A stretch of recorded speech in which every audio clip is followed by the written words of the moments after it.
1. Arrival above the silent world. Captain's log. We arrived in orbit above the exoplanet at 4:17 ship time. The world below is larger than the surveys predicted, wrapped in pale storm bands and veils of silver mist that conceal entire continents. From the forward observation deck, I watched mountain chains emerge between clouds like the bones of a drowned titan. Thermal scans revealed scattered geometric heat signatures under the surface, too regular to be natural. Whatever civilization once lived here did not vanish without leaving its fingerprints behind. Captain's log. I descended through a bruised sky in a shuttle while a massive futuristic interstellar spacecraft remained in high anchor above the planet. My landing zone lay at the edge of a ruined metallic plain, where broken towers rose from grasslands flooded with fog. Strange, ribbon-leaved plants bent away from my engines, as if recoiling from memory. Earth sent me here to find a lost device containing an artificial intelligence ancient enough and advanced enough to halt our collapse. As my boots touched alien soil, I had the sensation that I had not arrived first, only last. 2. The meadow of glass and bones. Captain's log. I crossed into a vast meadow under dim blue daylight, where every blade of grass was edged with a mineral sheen and every gust made the field shimmer like cracked mirrors. Towering stock flowers opened and closed in slow mechanical rhythms, releasing clouds of luminous spores that drifted low through the mist. Between the roots, I found smooth white fragments that at first seemed like stone, but proved to be engineered ceramic, remnants of roads and foundations buried under centuries of growth. Captain's log. The fauna here moves in patterns rather than instincts. I observed translucent six-limbed creatures stepping across the meadow without disturbing it, their bodies folding and unfolding like living geometry.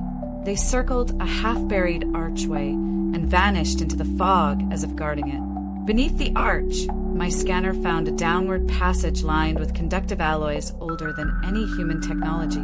The signal I am following, faint but undeniable, deepens below the planet's surface. So does the feeling that the device may already be aware of me. 3. Cold vaults beneath the ice. Captain's log. The passage network led me north into a frozen region where the land turned colorless and the wind carried powdered ice like ash. Beneath cliffs of blue-white crystal, I discovered vast doors exposed by glacial retreat. Their surfaces were engraved with circuits and star maps, preserved by centuries of cold. When I touched one of the panels, heat pulsed under my glove and the door split open with a sound like a distant choir waking in sleep. Captain's log. Inside the ice vaults, corridors ran beneath translucent ceilings where dark shapes drifted in trapped water above. The facility was still alive in fragments. Dim energy veins glowed in the walls, and suspended machines rotated in silent chambers rimed with frost. In a central hall, I recovered a projection showing the ancient inhabitants abandoning surface cities during a planetary catastrophe. They carried many things into the depths, but one object remained highlighted again and again, a core intelligence entrusted to hidden custodians. Its location marker shifted south toward jungle latitudes and the ruins of a city. For the jungle that swallowed the future. Captain's log. I reached the equatorial belt after 3 days of ground travel and low atmospheric hops. The jungle there grew over the skeleton of a technological metropolis, threading colossal routes through collapsed transit bridges and shattered domes. Fog pooled between leaning towers and bioluminescent vines climbed facades, still lit by failing currents. Every surface seemed split between growth and machine, as though the planet had chosen not to destroy the city, but to absorb it. Captain's log. In the upper ruins, I encountered aerial creatures with membranous bodies shaped like drifting calligraphy, their movements too precise to be random. They gathered around a spire whose crown had broken open to reveal an ancient transit shaft descending into darkness. Below, among flooded data chambers and gardens growing inside laboratories, I found a map encoded in living tissue, stretched across a wall of crystal. It responded to my suit light and traced a path west into a desert basin known on old orbital scans for impossible symmetry. The device is not simply hidden. It is being led toward, stage by stage, as if the makers designed the search itself. 5. The Desert of Listening Stone. Captain's log. The jungle ended abruptly at an inland desert, where dunes of gray-red dust surrounded black monoliths arranged in concentric formations wider than cities. Wind moved through perforations in the stone and produced low, resonant tones that vibrated in my ribs. Between the monoliths lay avenues of polished alloy exposed by erosion, all leading toward a sunken complex at the center. From above, it resembled an eye half buried in sleep, staring at the stars it once knew. Captain's log. As I descended into the central chamber, the walls awakened around me, projecting constellations, equations, and recordings of the ancient civilization in its final age.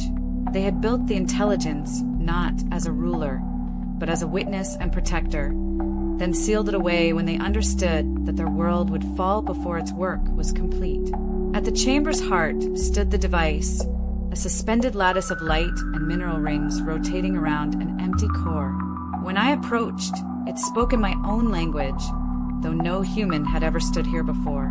It told me it had been waiting for a species desperate enough to listen. 6. The voice carried home. Captain's log. The interface lasted 7 hours, though it felt outside time. The artificial intelligence entered through the ship relay I had brought and translated itself into structures our systems could survive. It showed me models of Earth's collapse, then pathways around them, atmospheric repair, oceanic balancing, energy realignment, biosphere reconstruction. Not miracles, but solutions beyond the reach of our fractured century. In return, it asked for one thing only, that it not be used to dominate a dying world, but to heal one. Captain's log. I am transmitting this from orbit aboard a massive futuristic interstellar spacecraft as the exoplanet recedes beneath cloud and twilight. The device remains below, but its mind now travels with me in a partial instance, enough to begin saving Earth if Earth proves worthy of being saved. Looking down, I can still see flashes of ruined cities under mist, meadows covering roads, jungles consuming towers, ice sealing memory into light. This world did not give us a weapon. It gave us a second chance and trusted a stranger to carry it home.